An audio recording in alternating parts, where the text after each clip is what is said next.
भारत के महामहिम उपराष्ट्रपति महोदय सम्माननीय एम वेंकैया नायडू जी, स्वर्ण भारत ट्रस्ट के अध्यक्ष श्री कामिनेनी श्रीनिवास जी, स्वर्ण भारत ट्रस्ट की सभी गतिविधियों का जो केंद्र बिंदु विगत 20 सालों से हैं, ऐसी श्रीमती दीपा वेंकट इम्माणी जी, श्री मुप्पावा रापू हर्षवर्धन जी, और आज इस छोटे मगर बहुत महत्वपूर्ण कार्यक्रम में उपस्थित प्यारे भाइयों और बहनों, आप सभी को नमस्कार।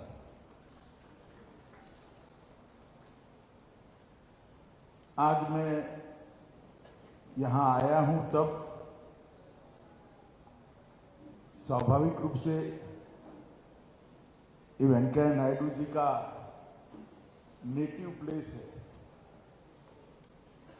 और इनके नेटिव प्लेस पर हर भारत के सार्वजनिक जीवन के व्यक्ति ने एक छोटी सी भी गतिविधि अपने मूल के साथ जुड़े रहने के लिए करनी चाहिए।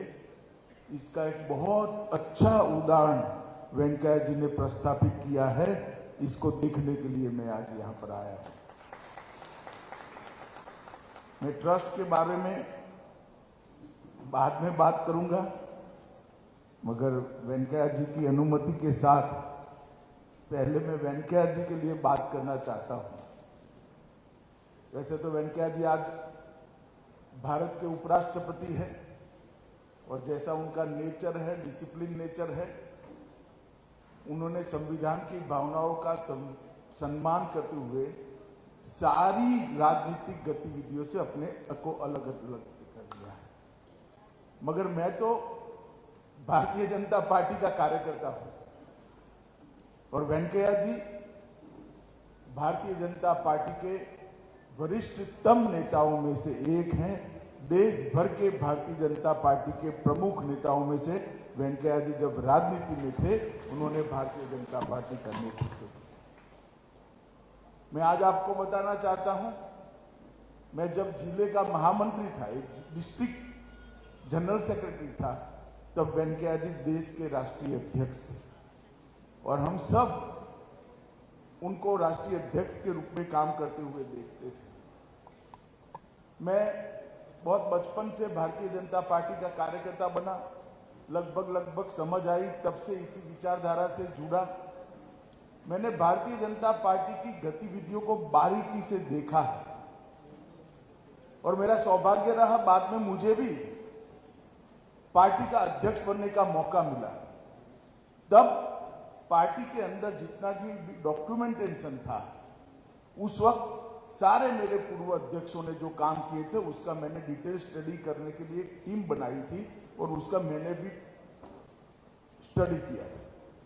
मैं निसंकोच कह सकता हूं कि वेंकैया जी के अध्यक्ष रहते हुए पार्टी बैक टू बेसिक्स की ओर गई और वहां से पार्टी का ग्राफ ऊपर बढ़ना शुरू। राजनीति के अंदर कोई भी विचारधारा के आधार पर जब पार्टी बनती है, तब आइडियोलॉजी का प्रचार प्रसार, उसका इंप्लीमेंटेशन ये महत्तम मात्रा में होते हैं। मगर जब राजनीतिक दल होता है तो अनेक प्रकार के उतार चढ़ाव से राजनीतिक दल को आगे बढ़ना पड़ता है और जाने अनजाने में किसी का ऐसा उद्देश्य नहीं होता, मगर कभी न कभी पार्टी अपने रास्ते से थोड़ी इधर उधर होनी पड़ती है, क्योंकि फ्लेक्सिबिलिटी नहीं है तो पार्टी टिकती भी नहीं। परंतु वेंकैया जी के समय पर जो मैंने कहा बैक टू बेसिक्स, ये वेंकैया जी के समय पर पार्टी ने फील किया। राष्ट्रीय अध्यक्ष का दौरा कैसा हो, राष्ट्रीय अध्यक्ष की अध्यक्षता में कार्यालय कैसे चले, घर से कार्यालय नहीं चलेगा, कार्यालय में से कार्यालय चलेगा। 9 बजे वेंकैया जी का खौफ होता था, स्वयं वेंकैया जी 9 बजे कार्यालय पर आ जाते थे। इतने डिसिप्लिन तरीके से उन्होंने पार्टी को आगे बढ़ाने का प्रयास किया और उस वक्त बड़ा कठिन काल था पार्टी। अटल जी जैसे लोकप्रिय और देश के सर्वश्रेष्ठ नेता के साथ अध्यक्ष के रूप में काम करना बहुत कठिन होता है, मगर उन्होंने पार्टी को पकड़ कर रखा, पार्टी को आगे बढ़ाया। मैं मानता हूं ये बहुत बड़ी बात है और मेरे जैसे हजारों कार्यकर्ताओं के लिए ये सीखने की बात है कि जब आप पार्टी का काम करते हो, हमने पार्टी का ही सोचना चाहिए, पार्टी के ही सिद्धांतों की बात करनी चाहिए। व्यक्ति जरूर महत्वपूर्ण होते हैं, मगर सबसे महत्वपूर्ण पार्टी होती है। परिलेशन वेंकैया जी ने कोई भाषण करे बगैर अपने कर्तृत्व से सभी राजनीतिक दलों के लिए एक उदाहरण सेट किया था। एक गरीब किसान परिवार में जन्म लेकर समुद्र किनारे से 20 किलोमीटर दूर के गांव में जन्म लेकर भारत का उपराष्ट्रपति बनना, भारतीय जनता पार्टी का अध्यक्ष बनना, अनेक विभागों के मंत्री बनना और हर जगह पे कंट्रीब्यूशन करना, ये बहुत बड़ी बात होती है। ये बहुत बड़ी बात होती है किसी भी व्यक्ति के लिए, किसी भी पार्टी के कार्यकर्ता के लिए। मगर वेंकैया जी के जीवन में उससे एक बड़ी बात है, ये पूरी यात्रा में जो जो उनको भूमिका मिली, वो भूमिका के हिसाब से डिसिप्लिन तरीके से एक सार्वजनिक जीवन के कार्यकर्ता के नाते उन्होंने अपना जीवन दिया है, एक डिसिप्लिन तरीके से। आज भी उपराष्ट्रपति है, इतने लंबे समय तक पार्टी के कार्यकर्ता रहे, कभी मैंने उनके मुंह से गलती से भी नहीं सुना है कि अपनी पार्टी। मैं कई बार मिलने जाता हूं संसदीय कामों के लिए, तो कहते कि भाई बीजेपी पार्टी का स्टैंड क्या है, बताओ, स्मूथ चलाना है या नहीं चलाना। मुझे थोड़ा आश्चर्य होता है, मैं शायद उनकी जगह होता तो एक कमरे में ऐसा कभी न बोल पाता, मगर वेंकैया जी आराम से कहते कि भाई बताओ बीजेपी पार्टी का स्टैंड क्या है। अब हम तो उनसे गाइडेंस लेने के लिए गए होते हैं, मगर वो टेक्निकली हमें बताते हैं कि बीजेपी पार्टी का स्टैंड क्या है। मैं इसलिए सार्वजनिक रूप से आज बताना चाहता हूं कि संविधान ने जो व्यवस्था बनाई है, उस व्यवस्था को डिसिप्लिन तरीके से मानना हमारे लोकतंत्र को टिकाने के लिए बहुत महत्वपूर्ण है, जो आज श्री एम वेंकैया नायडू जी हमारे सामने कर रहे हैं। बचपन के काल से ही वेंकैया जी विद्यार्थी परिषद में जुड़े। 73-74 में आंध्र विश्वविद्यालय के कॉलेज के छात्र संघ के अध्यक्ष भी बने, और जब देश भर के अंदर एक संकट का समय आया, लोकतंत्र पर संकट गहराया, तब जयप्रकाश जी के संपूर्ण क्रांति के आह्वान से अपने आप को छात्र आंदोलन के अंदर झोंक दिया, और इसी के कारण आपातकाल में उनको जेल में भी रहना पड़ा। जेल से बाहर आते ही जनता पार्टी के संयुक्त पार्टी बनी थी विपक्ष की, जनता पार्टी के युवा शाखा के अध्यक्ष बने, और 87 में पहली बार वो विधायक बनकर आंध्र की विधानसभा में। वहां पर भी विधायक के नाते उनके काम को, जो सफल विधायक बनना चाहते हैं, उन्होंने बारीकी से देखने जैसा है। विधानसभा के रूल्स, किस प्रकार के मुद्दे उठाना, गृह की गरिमा, सदन की गरिमा न टूटे इस प्रकार से उठाना, मगर मुखर कर मुद्दे लोगों के टेबल पर रखना, और वरिष्ठ नेताओं के भाषणों का एक अभ्यास कर एक पार्लियामेंट्री लैंग्वेज कैसी होती है, वो वेंकैया जी के भाषणों को पढ़ने से तुरंत समझ में आता है। दूसरी बार भी 1980 में वो चुने गए और भारतीय जनता पार्टी के ग्रुप के नेता बने, और 1980 में ही वो आंध्र प्रदेश भारतीय जनता पार्टी के स्थापक अध्यक्ष बने, और आंध्र प्रदेश के अंदर वेंकैया जी के नेतृत्व में भारतीय जनता पार्टी आगे बढ़ी। 1993 में पार्टी ने उनको राष्ट्रीय स्तर पर काम के लिए चुना, महासचिव बने। महासचिव के नाते भी सतत भ्रमण और पार्टी के मुद्दों को लोगों के सामने रखने की कला, एक बहुत सारे कार्यकर्ताओं के, हम तो बहुत युवा कार्यकर्ता थे उस वक्त, तुरंत ध्यान में आता था। 98 में वो राज्यसभा के सांसद बने, और 4 बार राज्यसभा के सांसद के नाते उन्होंने राज्यसभा के अंदर बहुत सारी महत्वपूर्ण चर्चाओं में भाग लिया। जब अटल जी की सरकार में मंत्री बनने का मौका आया, तब उन्होंने स्वयं ग्रामीण विकास की मंत्रालय के लिए अटल जी से बात करी थी। ये भारत के गांव के प्रति वेंकैया जी का जो लगाव है वो बताता है कि ग्रामीण भारत का विकास करने के लिए ग्रामीण विकास मंत्री बनकर किस प्रकार से वो कंट्रीब्यूट कर सकते हैं। और 11 से 14 तक आपदा प्रबंधन पर संसदीय फोरम के उपाध्यक्ष भी रहे हैं और कई सारे डिपार्टमेंट, उन्हें पार्लियामेंट्री अफेयर्स हो, अर्बन डेवलपमेंट हो, ग्रामीण विकास हो, ये सारे डिपार्टमेंट उन्होंने बहुत अच्छे तरह से उन्होंने संभाले हैं। और आज भी जब भी मिलते हैं तब उनके अंदर किसानों के लिए छटपटाहट जो है वो छिप नहीं सकती, वो सरफेस पर आ जाती है। किसानों के लिए क्या करना चाहिए, सरकार क्या कर रही है, नीचे तक पहुंच रहा है या नहीं पहुंच रहा है, ग्रामीण विकास के लिए क्या हो कर रहा है, उसकी बहुत अच्छे तरीके से वो मीमांसा भी करते हैं और जानकारी से अपने आप को अपडेट भी करते हैं। वेंकैया जी उनके वन लाइनरों के लिए बहुत प्रसिद्ध है। मुझे आंध्र प्रदेश के कार्यकर्ता के उन्होंने पुराने जीवन का एक वन लाइनर कहा था जो उनके समकक्ष थे उस वक्त, कि वेंकैया जी जब 370 के लिए आंदोलन कर रहे थे उनकी युवा अवस्था में, तब प्रोफेसर ने कहा कि कश्मीर कभी देखा है, और अगर कश्मीर नहीं देखा है तो काहे को यहां आंदोलन कर रहे हो। वेंकैया जी ने फटाक से कहा था, आपकी एक आंख ने दूसरी आंख देखी है क्या? मगर ये आंख फोड़ देंगे तो इस आंख को दर्द होगा या नहीं होगा। ऐसा उस जमाने में युवा अवस्था में जवाब देना बहुत बड़ी बात है।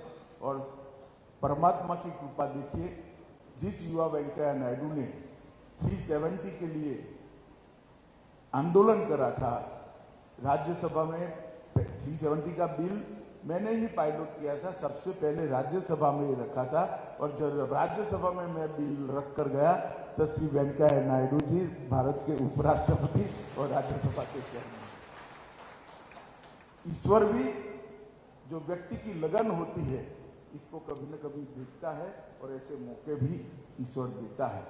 और आज राज्यसभा के चेयरमैन के नाते वेंकैया जी और उपराष्ट्रपति के नाते वेंकैया जी एक आदर्श कस्टोडियन ऑफ कॉन्स्टिट्यूशन कैसा हो सकता है, कॉन्स्टिट्यूशन में जो उपराष्ट्रपति महोदय के लिए भूमिका बताई गई है इसका आदर्श निर्वहन कैसे हो सकता है, इसका एग्जाम्पल वेंकैया जी सेट कर रहे हैं। पूरा जीवन परिवारवाद के खिलाफ उन्होंने ढेर सारी शिरकतें कर भारत के लोकतंत्र को स्वस्थ रखने का प्रयास किया। मित्रों, आज मैं वेंकैया जी ने मुझे, दीपा जी ने एक बार संदेश किया, मैंने तुरंत हाँ इसलिए बोला था क्योंकि मैं नेल्लोर आना भी चाहता था और वेंकैया जी के बारे में 2 शब्द नेल्लोर के लोगों के सामने बात भी करना चाहता था। आज दीपा जी के साथ महामहिम उपराष्ट्रपति जी भी थे।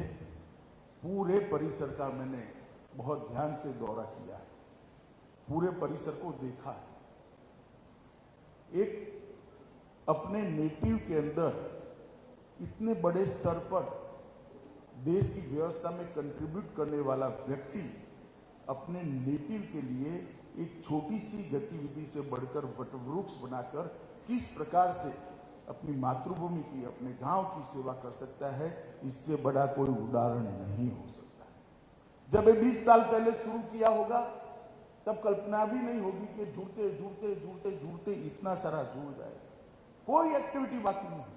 मैं बारीकी से देख रहा था, ये है, समय कम है, ऊपर नहीं जाएंगे, मगर कोई भी गतिविधि बाकी नहीं है। और सभी गतिविधि के केंद्र में किसान हैं, युवा हैं, महिलाएं हैं और विद्यार्थी, जिनको सबसे ज्यादा जरूरत है।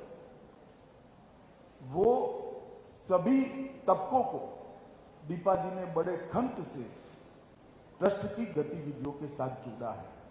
और सबसे बड़ी बात है, भारत के सार्वजनिक जीवन में जो लोग ट्रस्ट चलाते हैं उनके लिए एक पैसा भी सरकारी ग्रांट वेंकैया जी ने अपने ट्रस्ट के लिए नहीं दिया। इतने बड़े पद पर रहने के बाद कई सरकारी अधिकारी होंगे अलग अलग प्रकार की, और स्किल डेवलपमेंट से लेकर काफी योजनाएं तो ऐसी जो सरकार की ही योजना है।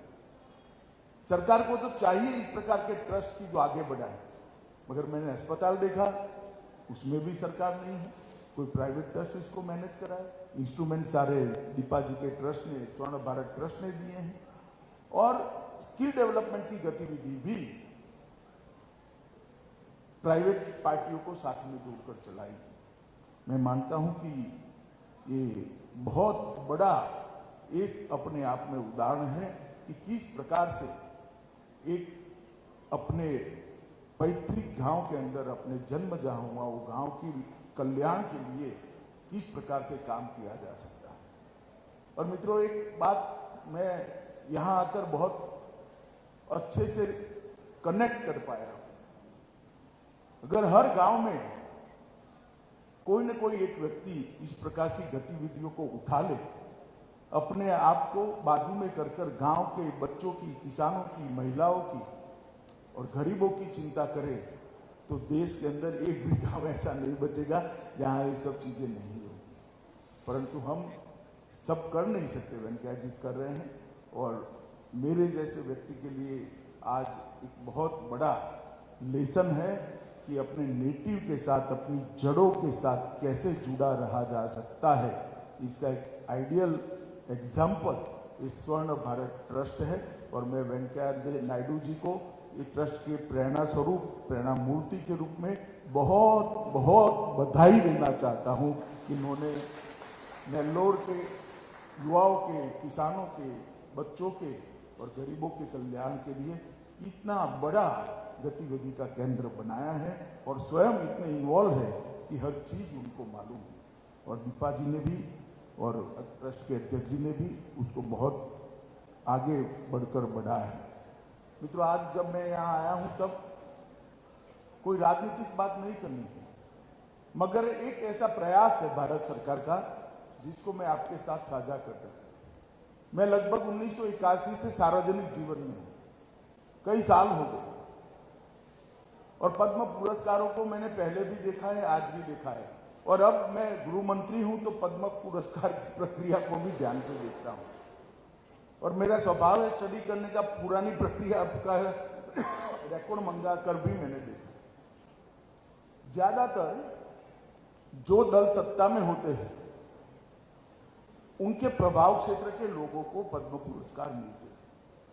मुख्यमंत्री का रिकमेंडेशन हो, एमपी का हो, मिनिस्टर का हो, और सिफारिश के बगैर पद्म पुरस्कार की कल्पना ही नहीं है। पद्मश्री, पद्म भूषण, पद्म विभूषण, भारत रत्न सिफारिश के बगैर कभी मिल नहीं सकता। किसी न किसी की सिफारिश की जरूरत है। मगर मोदी जी ने ऑनलाइन एप्लीकेशन कर मेरिट्स पर, जिन्होंने जमीन पर काम किया है, जमीन पर भारत को आगे बढ़ाने के लिए, समाज को सुधारने के लिए, समाज को सुदृढ़ करने के लिए और समाज की दिक्कतों को कम करने के लिए काम किया है, उसको पद्म पुरस्कार मिलना शुरू हुआ है। और मैं 3 साल से इस प्रक्रिया के साथ जुड़ा हूं एज अ गृह मंत्री। मैं आपको बताता हूं, दूर सुदूर कर्नाटक के किसी कोने में कोई महिला अपने परिश्रम से अकेली 35,000 से ज्यादा वृक्षों का बुआई भी करती है और उसको बढ़ा भी करती है, पर पैर में चंपल नहीं है, पैर में चंपल नहीं है। मगर उसको किसी की सिफारिश की जरूरत नहीं, गड़बड़ अक्षरों में कन्नड़ में लिखा हुआ स्वयं का परिचय पत्र वो भेजती है, और आज पद्मश्री से सम्मानित होकर देश की करोड़ों गरीब महिलाओं को। कोई व्यक्ति ऐसा कोरोना काल में होता है जब अपने परिवारजनों का कोई संस्कार नहीं करता था, अंतिम संस्कार नहीं करता था, म्यूनिसिपैलिटी वाले ले जाते थे, और मैंने तो दिल्ली में देखा है 400 लोगों के संस्कार पेंडिंग थे। मुझे स्वयं वो शीतगृह में जाना पड़ा था। उस वक्त एक व्यक्ति 600 लोगों का संस्कार करता है, परिवारों के साथ धार्मिक विधि कर उनकी क्रिया वहां कर वो करता है, और उसको पद्मश्री लेने के लिए किसी की सिफारिश की जरूरत नहीं पड़ती है। ये बहुत बड़ी बात है। एक मुस्लिम सज्जन है, लावारिस लाशों को कोई भी पुलिस स्टेशन में लखनऊ में लावारिस लाशों को आज तक आप मान नहीं सकते, मुस्लिम सज्जन ने 30,000 से ज्यादा लावारिस लाशों का अग्नि संस्कार किया है और वो सारे के सारे हिंदू थे, बहुत कम मुस्लिम। अब ऐसे व्यक्ति को पद्मश्री मिलता देखकर साफ अर्थ में मैं भावुक हूं कि मोदी जी ने इस प्रक्रिया को कितनी ट्रांसपेरेंट कर दिया, पारदर्शी किया और उसका लोकतांत्रिकरण किया, डेमोक्रेटिक बना दिया। किसी की सिफारिश मेरिट्स में ही निर्णय होता है और कंट्रीब्यूटर जो है जब उसको एक्नोलेजमेंट होता है, उसको पुरस्कार मिलता है, तो समाज के लिए वो प्रेरणा का स्थान होता है। चाणक्य ने शासन के 2 अति महत्वपूर्ण गुण बताए हैं, अच्छा करने वालों को पुरस्कार और बुरा करने वाले को दंड। ये दोनों राजा ने तत्परता के साथ देना चाहिए और मैं मानता हूं मोदी जी ने पद्म पुरस्कारों के माध्यम से इसको जमीन पर उतारा है। आज एक छोटी सी बात, क्योंकि मैं इस प्रकार की गतिविधि के सेंटर पे आया हूं जो निस्वार्थ रूप से चल रही है, तो आपके ध्यान पर रखनी थी। आज मैं यहाँ पर स्वर्ण भारत ट्रस्ट के प्रेरणा स्रोत श्रीमान वेंकैया नायडू जी को बहुत बहुत मन से प्रणाम कर साधुवाद देना चाहता हूं कि आपने आपके गांव के साथ, आपके नेटिव के साथ और आपके प्रदेश के साथ जुड़ने का जो जज्बा बताया है और आज भी भारत के उपराष्ट्रपति बनने के बाद भी वो जज्बा जस का तस है, वो बहुत बहुत अनुकरणीय है।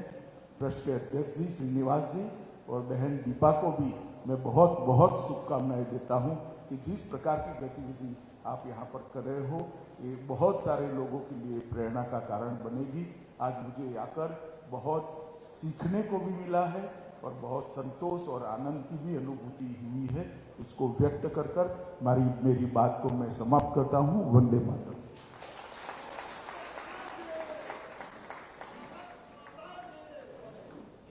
हृदय से